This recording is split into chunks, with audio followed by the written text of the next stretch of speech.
오늘도 역대상 9장에 기록된 이 말씀을 통해서 하나님께서 주시는 은혜를 우리가 함께 나누기를 원합니다. 오늘 이 역대상 9장에는 앞에서 나온 모든 이름과 족보들을 기록한 이유를 기록을 하고 있습니다. 그 당시 에스라와 역사가들이 이 많은 족보와 사람들의 이름을 기록한 것은 이 바벨론 포로에서 돌아온 사람들은 나름 헌신한 사람들의 명단이라는 것을 말씀을 하고 있습니다. 여러분, 이스라엘 백성들이 바벨론에서 포로로 잡혀가서 포로 생활을 한 이 기간이 70년이나 됩니다. 여러분, 그 말은 이 70년 동안 두 세대가 지나갔다는 것입니다. 그렇다면 이미 이스라엘 백성들은 바벨론에서 정착을 하게 된 겁니다. 아이들이 자라나서 학교를 다니고 또 장사를 하거나 사업을 한 사람들은 자리를 잡게 되는 것입니다. 그런데 하나님의 뜻과 계획을 깨닫고 다시 예루살렘으로 돌아가서 나라와 민족을 세워야 된다고 할 때 이 자신의 모든 것을 포기하고 돌아오기는 쉽지 않은 것입니다. 그러므로 여기 바벨론에서 돌아와서 예루살렘에 거주하게 된 사람들은 사실 믿음 있는 사람이고 헌신한 사람들이라고 할 수 있습니다.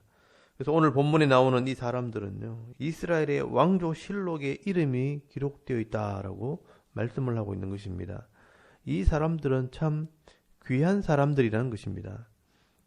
그래서 여러분, 먼저 1절 말씀해 보시면 온 이스라엘이 그 계보대로 계수되어 그들은 이스라엘 왕조 실록에 기록되니라. 유다가 범죄함으로 말미암아 바벨론으로 사로잡혀 갔더니 그들의 땅 안에 있는 성읍에 처음으로 거주한 이스라엘 사람들은 제사장들과 레위 사람들과 느디님 사람들이라 라고 말씀을 하고 있습니다. 여러분, 이 이스라엘 백성들이 하나님과 언약한 백성으로 가나안 땅을 기업으로 받았지만 하나님의 말씀을 순종하지 않고 우상을 섬김으로 그 땅의 기업을 잃어버리고 바벨론에 70년간 포로 생활을 하고 돌아오게 됩니다. 여러분, 다니엘서 9장을 읽어보시면 이스라엘 백성들이 왜 이렇게 70년 동안 포로 생활을 하게 되었는가, 그 이유를 기록해 놓았습니다. 가나안 땅에 들어가서 기업을 받았지만 하나님 말씀대로 안식년을 한 번도 지키지 않은 것입니다. 그래서 여러분, 7년에 한 번 지켜야 할 이 안식년을 한 번에 70년을 쉬게 함으로 490년 동안 지키지 않았던 이 안식년을 지키게 한 것입니다. 여러분이 하나님의 말씀으로 언약한 백성들은요, 말씀대로 재앙을 받고요, 또 말씀대로 회복된다는 것을 보여주시는 것입니다. 그래서 여러분, 그 불순종에 대한 죄값을 지불하고 예루살렘으로 돌아왔을 때 제일 먼저 앞장서서 돌아온 사람들이 누구냐? 하나님 말씀을 가르치고 예배를 인도해야 될 이 제사장들과 또 레위인들과 성전에 봉사하는 느디님 사람들이었다라고 말씀을 하는 것입니다. 여러분, 결국 이 하나님의 백성들은 하나님의 말씀을 바로 알아야 복을 받을 수가 있고요, 또 바른 예배를 드려야 거룩한 삶을 살 수 있다는 것을 말씀을 하는 것입니다. 그리고 여러분, 3절 말씀에 제일 먼저 헌신해서 돌아온 사람들을 소개를 합니다. 유다 자손과 베냐민 자손과 에브라임과 므낫세 자손 중에서 예루살렘에 거주한 자는 하면서 명단을 소개를 합니다. 여러분, 여기 보시면 다 유다와 요셉의 자손들이라는 것을 알 수가 있습니다. 여러분, 예수님이 태어나게 될 유다 지파와 또 요셉의 동생 베냐민, 또 요셉의 아들 에브라임과 므낫세 사람들이 제일 먼저 내려와서 헌신했고 또 성전이 있는 예루살렘에 거하게 되었다라고 말씀을 합니다. 여러분이 복을 받은 사람은 다 이유가 있다는 것입니다. 그냥 복을 받는 것이 아닙니다. 이런 믿음이 있기 때문에 유다와 요셉이 복을 받게 된 것입니다. 여러분, 유다는 영적인 복을 받았고 요셉은 축복의 가지가 담을 넘는 이 물질의 복을 받게 됩니다.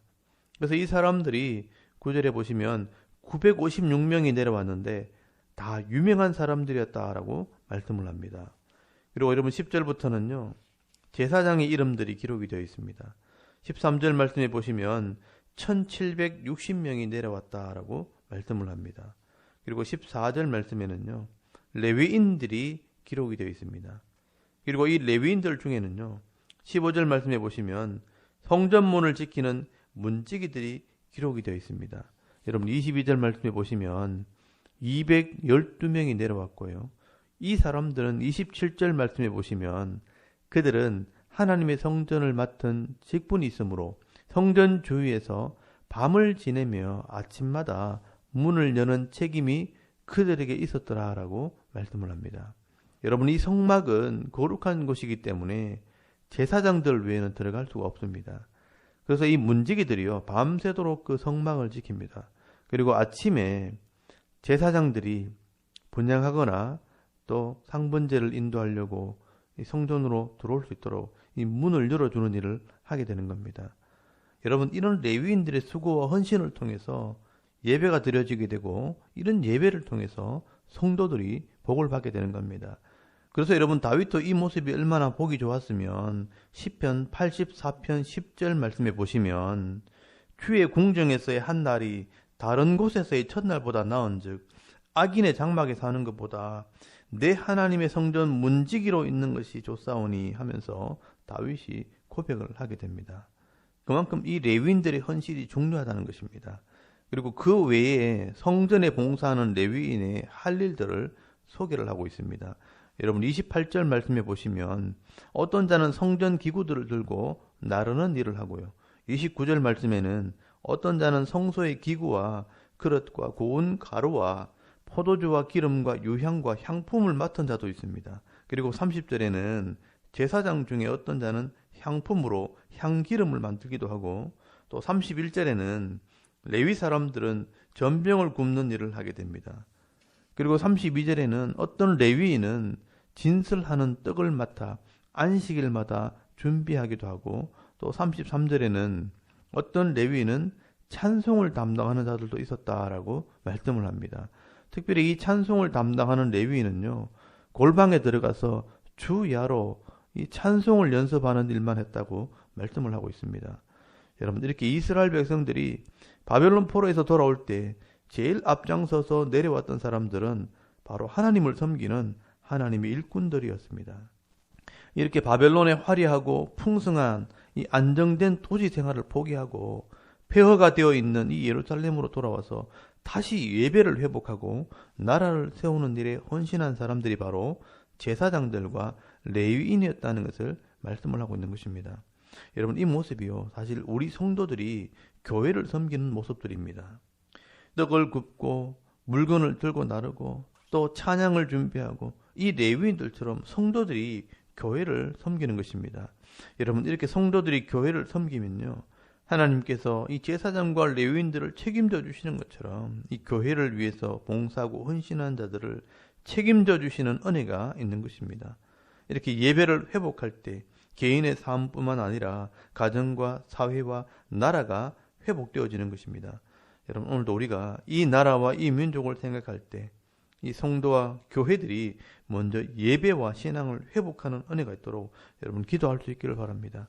그리고 우리 개인의 삶 속에서도요 늘 하나님을 예배하고 헌신하며 나아갈 때 제사장들과 레위인들이 받았던 그 복을 받아 누리는 그런 성도들이 다 되실 수 있기를 바랍니다. 그리고 여러분 35절부터 44절까지는요 사울과 요나단의 족보를 다시 기록을 하고 있습니다. 왜냐하면 여러분 이 역대상 10장부터는 이제 예루살렘에서 돌아왔던 사람들의 족보를 끝을 내고 이스라엘이 왜 망하게 되었는가 그 이야기를 시작하면서 이제 사울 왕이 죽게 되는 이야기부터 시작을 하게 됩니다. 그래서 본격적인 이스라엘의 역사를 기록한 것입니다. 그래서 여러분 이 사울 왕의 집안 이야기를 먼저 시작을 하게 되는 겁니다. 여러분 사울은요 겸손한 집안의 사람으로 왕이 되었지만 결국은 하나님의 말씀을 버림으로 다윗에게 왕위를 넘겨주었다고 말씀을 하고 있습니다. 여러분 오늘도 우리에게 주어진 기회가 있다면 이 사울처럼 교만함으로 이 기회를 잃어버리기보다는 겸손하게 사명을 감당할 때 내게 주신 분복을 잃어버리지 않는 그런 믿음 있는 성도가 다 되실 수 있기를 바랍니다. 여러분 오늘 이 역대상 9장 말씀을 통해서 우리가 두 가지 교훈을 생각하게 됩니다. 제사장과 레위인들처럼 아무리 어려워도 하나님을 예배하고 헌신하는 삶을 살 때 영육간의 복을 받아 누리시고요. 또한 이 사울처럼 조급하게 교만함으로 내게 주신 복을 잃어버리기보다는 조금 부족해도 늘 감사하고 겸손하게 엎드릴 때 풍성한 은혜와 복을 받아 누리는 믿음 있는 성도가 다 되실 수 있기를 주의 이름으로 축원합니다. 아멘. 우리 잠깐 기도드리겠습니다. 오늘도 예배하며 헌신하는 삶을 살 때 영육간의 복을 받는 성도가 되게 하옵소서. 나라와 민족을 위해 섬기는 교회와 가정을 위해서 또 개인의 기도 제목을 따라 기도하고 오늘 하루 삶을 또 시작할 수 있기를 바랍니다. 다 같이 우리 하나님께 한번 기도드리겠습니다. 살아계신 하나님 은혜를 감사합니다. 오늘도 이 아침에